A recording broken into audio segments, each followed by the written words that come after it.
Hello, my name is Naseem and welcome to another video of probabilities for machine learning. In this video, we will talk about what is a hypothesis test and how we can do these tests to get to know whether our data set which we are having is a Gaussian data set or not. Let me just prior to starting to get to know the Gaussian test and hypothesis test. First, I need to clarify what is a hypothesis and what is a statement. So there is a big difference between a hypothesis and a statement only. For example, we are having someone is saying that today it's going to be hot, so there is a big difference between a statement and a hypothesis. So this sentence is a statement until unless we are not having some data to support it, and once we are having some data to support this sentence, we can make a hypothesis and then we can do some tests by using that data to support that statement, to support that hypothesis. So this was the main difference between a statement and a hypothesis. Let's try to understand what is a null hypothesis and what is an alternate hypothesis. So we will try to understand this null hypothesis by using by doing an experiment, by creating some data for the statement. So for example, we have a coin and we are making a null hypothesis that the coin which we are having is a fair coin, and alternate hypothesis is that means it's just opposite of it. It is not a fair coin. Now we need to check it out whether the coin which we are having is a fair coin or it's not a fair coin. We need to test by performing some experiment using that coin. So let's start with the experiment. We are having this coin and we are just tossing this coin first time. On first experiment, what we are getting, we are tossing this coin, and what we are getting, for example, head. What is the probability of getting head? So if we are making this statement, this fair coin, it is a fair coin, then the probability of getting head would be 5%, right? Because this is a fair coin, we have only two possible outcome, whether it is head or a tail. Now do the same experiment second time. So in second toss, we have tossed this element, and guess what we are getting? We are again getting head. What we are feeling about this coin, we have tossed this coin two different time, and both of the toss we are getting head. Is it possible if this is a fair coin? Yes, it is a possibility. If the coin we are having is a fair coin and we are tossing this coin two different time, and on both of the toss we are getting head, and the probability, what is the probability of getting head on both of the toss? So the probability is somewhat half of 5 means 50%. It is some 25% the probability of getting head on both of the coin if the coin is fair. Now do the same experiment third time. We are tossing this coin third time, and guess what we are getting? Again we are getting head. What is our feeling about this experiment? Is it a possibility if the coin is fair? Yes, it is a possibility. It is quite possible. So the probability of this statement would be somewhat 12%.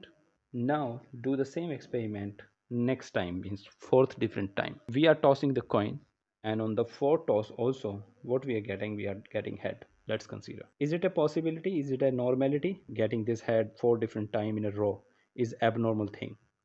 Yes, if the fair coin is fair, it is a normal thing, and the probability of getting this head four time is somewhat 6%, right? Now do the same experiment one more time, right? We are getting one more time we are tossing this coin, and what we are getting, for example, we are getting head once again. Is it a normal possibility of a coin, and we are considering this coin is a fair coin, and and we are tossing this coin five different time in a row and we are getting head every time? Is it possibility if the coin is fair? Yes, it is possible event. It is not an impossible event. The possibility of this is somewhat 3%, right? If we are doing this experiment sixth time, means we are tossing this coin six time in a row, and if we are getting, for example, once again head, is it a normal thing to, if we are making assumption that the coin is a fair coin? Yes, six time it is also a possible, but the possibility of this thing is only 1%, right? So the probability of getting this thing is actually decreasing, and the probability is what we call as p-value, right, of this experiment. Now, because we have assumed that the coin is a fair coin, we need to make some range over it to support that statement. For example, the least p-value, the minimum p-value is near about 0.5. If the p-value of this experiment is going down, means going below 5%, then we are saying that the hypothesis, null hypothesis, is failing. The data is abnormal which we are getting. It is not supporting the assumption which we have made, means the hypothesis which we have made. And if the p-value of this experiment is greater than alpha, means 0.05, then we are making that the data we are getting and the experiment which we have is a fair coin, right? We are supporting, we have successfully proved that the hypothesis, the null hypothesis which we have made is a true. So this is a way, means getting p-value of the data set, and then deciding a limit. We call this limit as an alpha limit, and comparing this p-value of the data set with the alpha limit which we have considered, and based on the p-value and the alpha value, we can say that the null hypothesis which we have made is a is it's true, means we have successfully made null hypothesis success. This is how we can get p-value of the data set, and this is how we can perform null hypothesis test on the data set which we are having. We have made, means we have performed this experiment, and it was not a complex experiment. But what if we are having the data set with million rows, right? We have a data set, and in this data set is a huge data set we are getting, and we need to make a hypothesis, null hypothesis, that the data we are getting is a Gaussian data. How we can get p-value of the data, and how we can get the alpha value of the data?